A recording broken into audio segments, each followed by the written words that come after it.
Hello everyone, welcome to my channel. A, an, the, a ball, the man.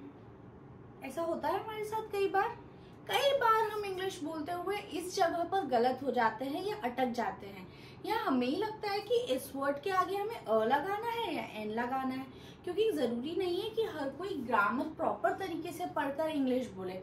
कई बार हम पढ़कर सुनकर हम अपने आप से अंदाजा लगाते हैं कि इस वर्ड के आगे तो अ आना चाहिए या इसके आगे एन आना चाहिए या इसके आगे द आना चाहिए, बट ये हर बार अंदाजा हमारा सही हो ये भी जरूरी नहीं है। इसीलिए आज हम ये कंसेप्ट क्लियर कर ही लेते हैं, पर उस कंसेप्ट को क्लियर करने से पहले मेरे चैनल को सब्सक्राइब और इस वीडियो को लाइक करना ना भूलें। तो चलिए इस चीज को समझने के लिए कि कब हमें अ, एन या द लगाना है किसी भी वर्ड के आगे, हमें जरूरत है पढ़ने की आर्टिकल्स यूजुअली जब भी हम बात करते हैं या हम बच्चों के बुक्स में भी देखेंगे तो हम देखेंगे अ, एन और द को पढ़ा दिया जाता है, बट एक्चुअल में हम डिटेल में पढ़े तो हम देखेंगे कि ये दो पार्ट्स में होते हैं, डेफिनेट और इनडेफिनेट। डेफिनेट आर्टिकल्स कब यूज होते हैं? जब भी हमें किसी संज्ञा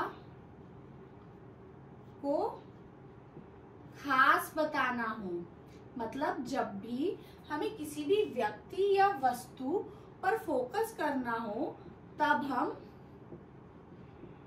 डेफिनेट आर्टिकल्स का यूज करते हैं। और इनडेफिनेट का कब यूज करते हैं? इसके लिए जरूरी नहीं है कि हम किसी भी खास व्यक्ति या वस्तु की बात कर रहे हो, हम किसी की भी बात कर सकते हैं और उनमें से किसी के भी आगे अ या एन लग सकता है। इन तीनों के डेफिनेट मतलब द, इनडेफिनेट के दो पार्ट से अ और एन, तो इन तीनों के यूज करने के लिए कुछ रूल्स होते हैं। उन रूल्स को हम अच्छे से पढ़ेंगे एक एक करके, पर उसके पहले हम द की बात कर लेते हैं। हम कई बार सुनते हैं कि कुछ लोग किसी वर्ड के पहले द बोलते हैं, पर वही लोग किसी और वर्ड के आगे दी बोलते हैं, तो ये प्रोनाउंसिएशन में अंतर क्यों? तो हमने पढ़ा था लास्ट वीडियो में वॉवल्स एंड कॉन्सोनेंट्स। अगर आपने नहीं पढ़ा है तो एक बार आप उस लिंक पे जाकर देख सकते हैं। तो जब भी कोई भी वर्ड कॉन्सोनेंट से स्टार्ट होता है, when a word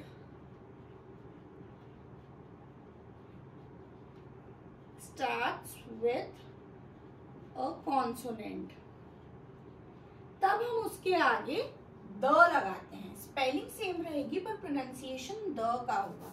for example the carpet. वहीं जब कोई वर्ड व्हेन अ वर्ड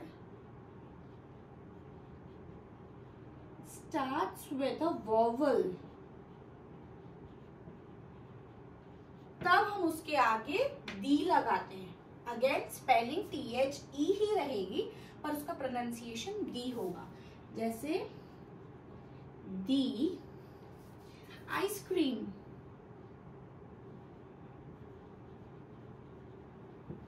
ठीक है, इतना समझ आया? तो अब हम इसके आगे पढ़ते हैं कि हमें कब द लगाना है, कब अ लगाना है, कब एन लगाना है। पर उसके पहले एक बेसिक डिफरेंस और हम पढ़ते हैं इन दोनों के बीच में।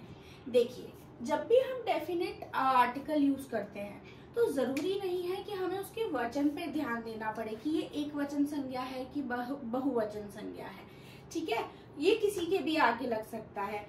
पर इनडेफिनेट की बात करें तो इनडेफिनेट सिर्फ और सिर्फ एक वचन गिनने योग्य संज्ञा के आगे ही लगता है।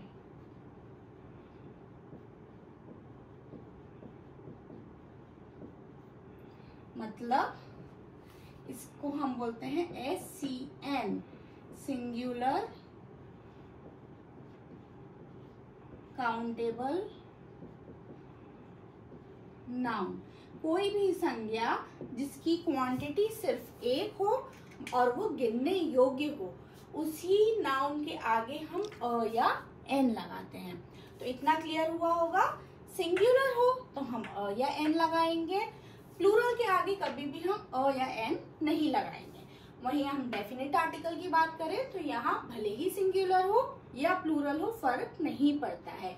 बस हम इसको तब यूज करेंगे जब हमें उस नाउन को, उस संज्ञा को खास बताना है, उस पर हम फोकस करके बात कर रहे हैं। तो चलिए अब इनके रूल्स ऑफ यूसेज पे बात करते हैं। तो सबसे पहले हम बात करेंगे इनडेफिनेट आर्टिकल्स के रूल्स की, कि इनको यूज करते टाइम हमें कौन से रूल्स का ध्यान रखना है। तो अगर हम अ की बात करते हैं तो अ और एन दोनों ही सिंगुलर काउंटेबल नाउन के आगे लगेंगे। इसके बारे में हम पहले ही बात कर चुके हैं। आगे बढ़ते हैं। अ हम तब यूज करते हैं जब भी कोई वर्ड किसी कॉन्सोनेंट से स्टार्ट हो रहा हो। फॉर एग्जाम्पल पेन, तो पेन का जो स्टार्टिंग लेटर है वो है पी, जो कि एक कॉन्सोनेंट है, इसलिए, और ये सिंगुलर भी है, काउंटेबल भी है, इसलिए हम इसके आगे अ लगाएंगे। वहीं कई बार ऐसे भी एग्जाम्पल्स होते हैं, ऐसे भी वर्ड्स होते हैं जिन्हें हम बोलते हैं तो भले ही वो स्टार्ट वॉवल से हो रहे हैं पर वो साउंड हमको एक कॉन्सोनेंट का ही देते हैं। ऐसे वर्ड्स के आगे भी हम अ ही लगाएंगे। For example a one legged person, तो यहाँ हम वन की बात करें तो भले ही स्टार्ट ओ से हो रहा है पर इसको बोलते टाइम ओ का साउंड नहीं आ रहा है, व का साउंड आ रहा है, जो कि एक वॉवल नहीं है। तो क्योंकि यहाँ पे वन में कॉन्सोनेंट का साउंड आ रहा है तो भले ही वो वॉवल से स्टार्ट हो रहा है, हम उसके आगे अ का ही यूज करेंगे। ऐसे ही एक और एग्जाम्पल है अ यूरोपियन एक्सेंट, तो यूरोपियन में भी ई आ रहा है जो कि एक वॉवल है, बट साउंड किसका आ रहा है, य का आ रहा है, ना कि उ, ई, अ, ए इनका नहीं आ रहा है, इसलिए हम इसके आगे भी अ यूज करेंगे। आगे बात करते हैं हम एन की। एन उन वर्ड्स के आगे लगता है जिनकी स्टार्टिंग एक वॉवल से होती है। अगर कोई भी ऐसा वर्ड है जो ए, ई, आई, ओ, यू इनमें से किसी से भी स्टार्ट हो रहा हो तो उस वर्ड के आगे हम एन लगाएंगे। अच्छा, अब जैसे यहाँ रूल था सेम रूल यहाँ पर भी है। अगर कोई वर्ड ऐसा है जो कि स्टार्ट कॉन्सोनेंट से हो रहा है लेकिन उसको बोलते टाइम हमारा साउंड वॉवल का आ रहा है तो हम उसके आगे एन लगा सकते हैं। एग्जाम्पल देखते हैं। अगर जो स्टार्टिंग लेटर है वो एक वॉवल है, साउंड भी वॉवल का आ रहा है तो हम एन ही लगाएंगे, जैसे एन आइडिया, एन एप्पल।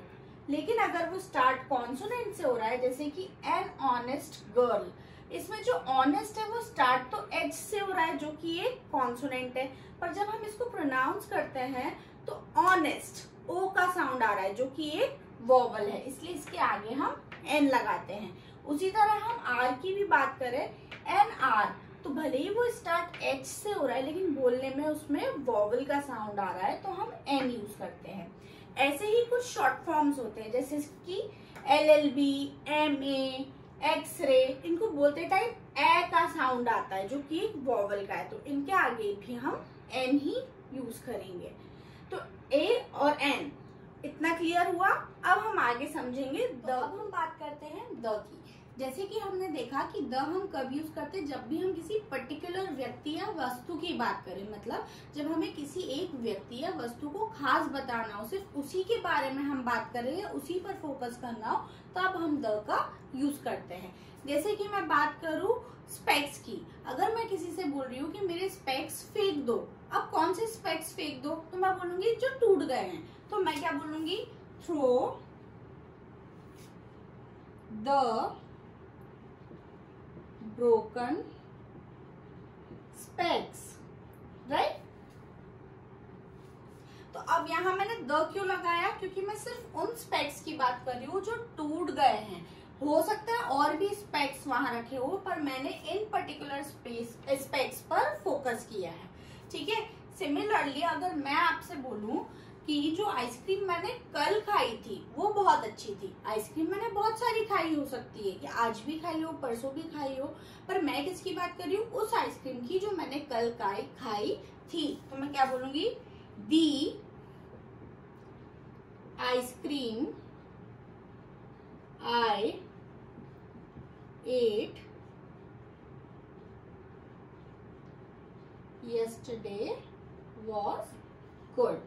तो मैंने क्या किया यहाँ पर मैंने सिर्फ उस आइसक्रीम पर फोकस किया है जो कि मैंने एक दिन पहले खाई थी। ऐसे ही हम जो हमारे फेमस पर्सनालिटीज होती है जैसे कि महात्मा गांधी, तो हम क्या बोलते हैं, द महात्मा गांधी। क्यों? क्योंकि हम सिर्फ उनकी बात कर रहे हैं जो हमारे फादर ऑफ नेशन है। ऐसे ही अगर मैं बोलूं कि वो राम जो कल मुझे मिला था, तो the Ram I met yesterday. Ram बहुत सारे हो सकते हैं, बहुत सारे लड़कों के नाम या राम होते हैं, लेकिन मैं सिर्फ उसकी बात कर रही हूँ जो मुझसे कल मिला था। तो ऐसे ही हम जब भी हमें किसी चीज पर फोकस करना हो या हम उस पर्टिकुलर इंसान या चीज की बात कर रहे हैं तो हम द या दी का यूज करते हैं। अब ये तो हुआ रूल्स ऑफ यूसेज, पर जरूरी नहीं है, हमारे पास कुछ कंडीशंस भी हैं। ये कुछ ऐसी कंडीशंस है जहां हम रूल नहीं देखते। अगर इनमें से किसी भी कैटेगरी में कोई चीज आती है तो हम ऑटोमेटिकली उसके आगे द लगा देंगे। देखते हैं ये कौन सी कंडीशंस है। सबसे पहले प्रोमिनेंट रिवर्स, मतलब जो इम्पोर्टेंस की नदियां हैं, जो जानी पहचानी नदियां हैं। तो जैसे गंगा, तो हम क्या बोलेंगे, द गंगा। रिलीजियस बुक्स, धार्मिक किताबें, जितनी भी धार्मिक किताबें होंगी, कुरान हुई, बाइबल हुई, रामायण हुई, महाभारत हुई, कुछ भी, जब भी हम इनका नाम लेंगे तो हम उसके आगे द लगाएंगे। जैसे यहाँ हमने यूज किया है द बाइबल। ऐसे ही हेवनली बॉडीज, जितने भी हमारे स्काई में और यूनिवर्स में बॉडीज होती है, भले ही वो प्लैनेट्स हो, स्टार्स हो, मून हो, सन हो, हम इनको लिखने या बोलने से पहले द यूज करेंगे। जैसे द मून।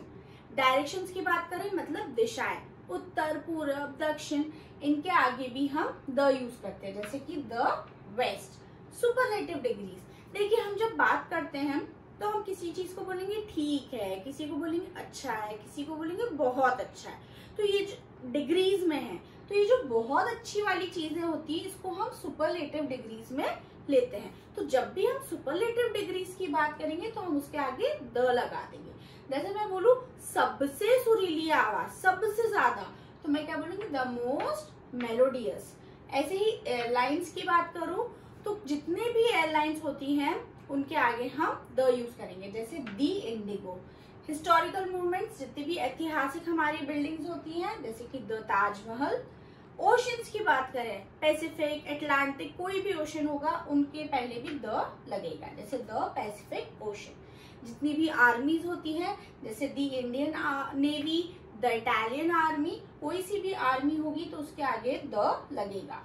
म्यूजिकल इंस्ट्रूमेंट्स, भले ही फ्लूट हो, गिटार हो, तबला हो, जब भी आप इनकी बात करोगे तो again the guitar. Mountain ranges, जितने भी पहाड़ होते हैं जैसे हिमालय, एल्प्स, तो the Himalayas. Group of states, तो जैसे हमने देखा यूनाइटेड किंगडम्स हुआ, USA, United states of America हुआ, जब ये एक ग्रुप ऑफ स्टेट्स होता है तो उसके आगे भी हम द यूज करेंगे। जितने भी नेशनल न्यूज़पेपर या मैगजीन्स होते हैं जो कि नेशनल लेवल पे रिनोन्ड होते हैं, उनके आगे भी हम द यूज करते हैं, जैसे कि द TOI, मतलब द टाइम्स ऑफ इंडिया, और द फोर्ब्स। और वैसे ही ग्रुप ऑफ आइलैंड्स, जितने भी हमारे आइलैंड्स, ग्रुप ऑफ आइलैंड्स होते हैं, जैसे the Andaman Nicobar, the Andaman Nicobar, the Lakshadweep, इन सब में भी द यूज करना कंपलसरी है।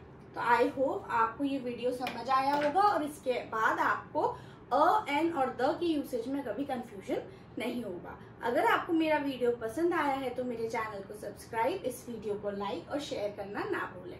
Thank you very much. नमस्ते।